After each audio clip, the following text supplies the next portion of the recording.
प्रधानमंत्री ने 15 जनवरी 2021 को तमिल कवि और दार्शनिक तिरुवल्लुवर को उनकी जयंती तिरुवल्लुवर दिवस के अवसर पर याद किया। प्रमुख बिंदु।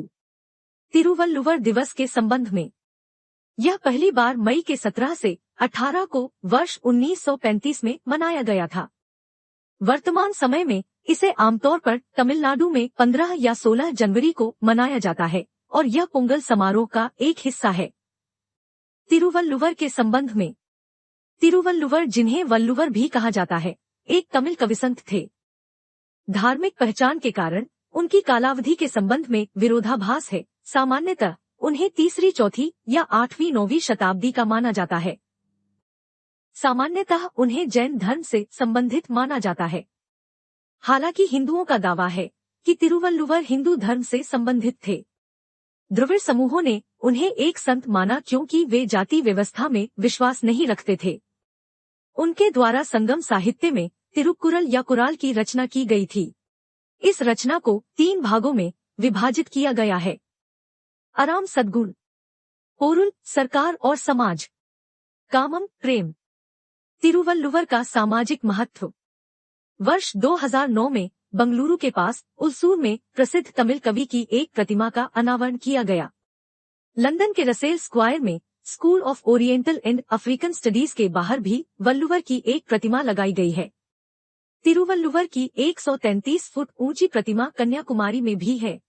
अक्टूबर 2002 में तमिलनाडु के वेल्लोर जिले में तमिलनाडु सरकार द्वारा तिरुवल्लुवर विश्वविद्यालय की स्थापना की गई।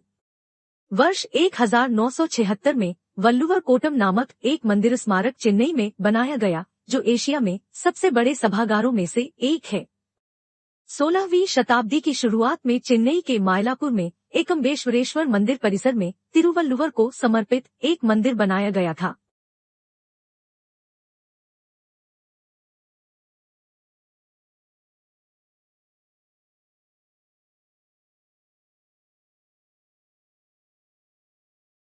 नागी नत्ती पक्षी अभयारण्य।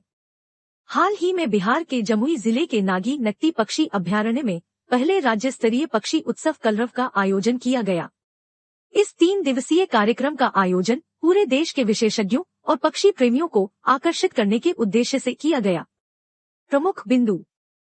अभयारण्य के संबंध में नागी बांध और नत्ती बांध 2 अलग अभयारण्य हैं, परंतु एक दूसरे के नजदीक होने के कारण इन्हें एक ही पक्षी क्षेत्र के रूप में माना जा सकता है।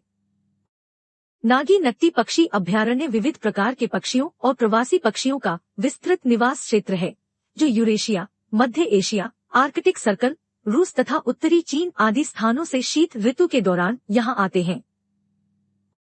एवियन जीव।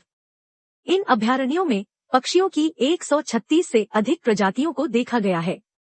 बारहेडेड गीज वेटलैंड्स इंटरनेशनल की एक रिपोर्ट के अनुसार लगभग 1600 बारहेडेड गीज, जो कि इस किस्म की वैश्विक आबादी के लगभग 3% हैं, को यहां देखा गया है। इससे प्रभावित होकर बर्डलाइफ इंटरनेशनल द्वारा पक्षियों की आबादी के संरक्षण के लिए नागी बांध पक्षी अभयारण्य को वैश्विक रूप से महत्वपूर्ण पक्षी क्षेत्र घोषित किया गया। बारहेडेड गीज वेटलैंड इंटरनेशनल वेटलैंड के संरक्षण और उद्धार के लिए समर्पित एक वैश्विक गैर लाभकारी संगठन है। बर्डलाइफ इंटरनेशनल विभिन्न संरक्षण संगठनों की एक वैश्विक भागीदारी है, जो पक्षियों, उनके निवास स्थान और विश्व में जैव विविधता के संरक्षण हेतु प्रयासरत है। यह प्राकृतिक संसाधनों के न्यायोचित इस्तेमाल की वकालत करता है। अन्य प्रमुख पक्षी Indian courser, Indian sand grouse, yellow water lapwing और इंडियन रोबिन। अभयारण्यों की जैव विविधता के लिए बड़े खतरे, कृषि अपवाह, सिंचाई और वन विभागों के बीच भूमि विवाद, इन क्षेत्रों में मछली पकड़ना। बिहार के अन्य पक्षी अभयारण्य। गौतम बुद्ध पक्षी अभयारण्य गया। कांवर झील पक्षी विहार बेगूसराय। कुशेश्वर आस्थान पक्षी अभयारण्य दरभंगा।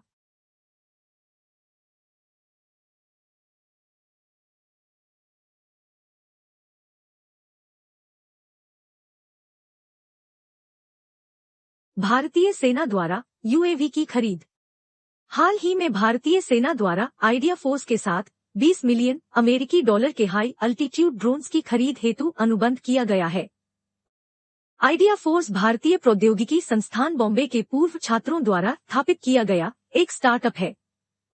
यह अनुबंध स्विच यूएवी ड्रोन के उच्च ऊंचाई वाले संस्करण की खरीद से संबंधित है, जो पूर्णतः एक स्वदेशी प्रणाली है और जिसका उपयोग निगरानी कार्यों में किया जाता है। प्रमुख बिंदु। अनुबंध का महत्व। यह भारतीय रक्षा खरीद प्रक्रिया में स्वदेशी प्रौद्योगिकियों पर ध्यान केंद्रित करने की रणनीतिक प्रक्रिया का प्रतीक है। यह एक उदाहरण प्रस्तुत करता है कि किस प्रकार सरकार द्वारा वित्त पोषित स्टार्टअप देश के विकास में मदद कर सकता है। किसी भी भारतीय उपकरण निर्माता द्वारा ड्रोन की खरीद हेतु किए गए अनुबंध मूल्य के संदर्भ में यह इस प्रकार का सबसे बड़ा आदेश है।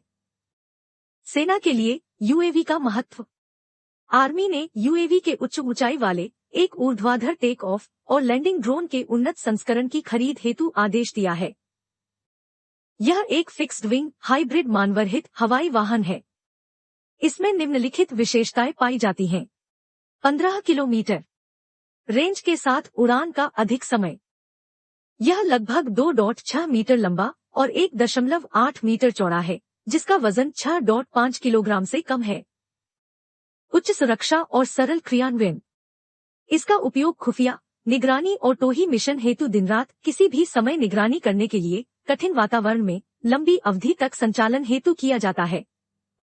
फोटोग्रामेट्री में उपयोग फोटोग्राफिक चित्रों और इलेक्ट्रोमैग्नेटिक रेडिएंट इमेजरी के पैटर्न की रिकॉर्डिंग, मापन एवं उनके विवरण के माध्यम से भौतिक वस्तुओं और पर्यावरण के बारे में विश्वसनीय जानकारी प्राप्त करने की तकनीक के रूप में उपयोगी। अन्य अनुप्रयोग भीड़ की निगरानी, आपदा प्रबंधन, कृषि तथा खनन गतिविधियों के सटीक निर्धारण इत्यादि में।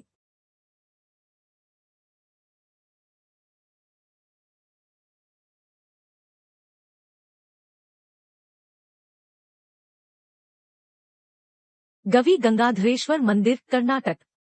आसमान में बादल घिरे होने के कारण गवी गंगाधरेश्वर मंदिर, कर्नाटक में इस वर्ष सूर्य मज्जना नामक वार्षिक घटना प्रभावित हुई है। प्रमुख बिंदु। अवस्थिति। यह मंदिर कर्नाटक के बंगलुरु में स्थित है। नाम का अर्थ। इस मंदिर का नाम इसकी स्थलाकृतिक विशेषताओं और पौराणिक कथाओं के संयोजन के आधार पर रखा गया है। गवी गुफा और गंगाधरेश्वर शिव का अर्थ है ऐसे भगवान जो गंगा को धारण करते हैं। स्थापना। ऐसा माना जाता है कि इसके वर्तमान स्वरूप का निर्माण केम्पेगौड़ा प्रथम ने करवाया था। वास्तु विशेषताएं। खगोल आधारित वास्तुकला। विजयनगढ़ शैली में निर्मित इस मंदिर में अद्वितीय खगोलीय रॉक कट वास्तुकला का उपयोग किया गया है, जिसके कारण हर वर्ष मकर संक्रांति के अवसर पर यहाँ सूर्य महायज्ञ का आयोजन होता है। सूर्य मज्जना। हर वर्ष मकर संक्रांति के अवसर पर सूर्य की किरणें गुफा गेवी में स्थित शिवलिंग पर गिरती हैं, जिसकी वजह से शिवलिंग 10 मिनट तक चमकता रहता है। 2 एकाश्म संरचनाएं। प्रांगण के अग्रभाग में सूर्योपासना और चंद्रपाना नाम की 2 अखंड संरचनाएं हैं, जिनमें से प्रत्येक में एक विशाल खंभा है तथा एक सहायक खंभा भी है। उनके पास गोलाकार संरचनाओं पर एक दूसरे के सामने बैठे हुए बैलों की नक्काशी की गई है। शिव का प्रतीक चिन्ह। मंदिर परिसर शिव की प्रतिमा से जुड़ी अखंड संरचनाओं से सुशोभित है, जैसे त्रिशूल और डमरू, घंटे के आकार का 2 सिर वाले डमरू। 2 संरचनाओं के बीच में एक पीतल का ध्वजस्तंभ और एक छोटा शावक आवास है, जिसमें नंदी, शिव का वाहक, की प्रतिमा है। केम्पेगौड़ा प्रथम। केम्पेगौड़ा प्रथम विजयनगढ़ साम्राज्य के अधीन एक सामंती राजा था।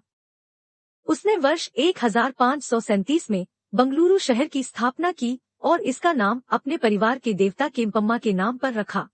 उसे पीने के पानी और सिंचाई जैसे उद्देश्यों के लिए कई झीलों या केव्स के निर्माण का श्रेय भी दिया जाता है, जैसे धन बुद्धि झील। कर्नाटक के अन्य स्थल। बसव कल्याण, हम्पी विश्व विरासत स्थल, बादामी, ऐहोल आदि।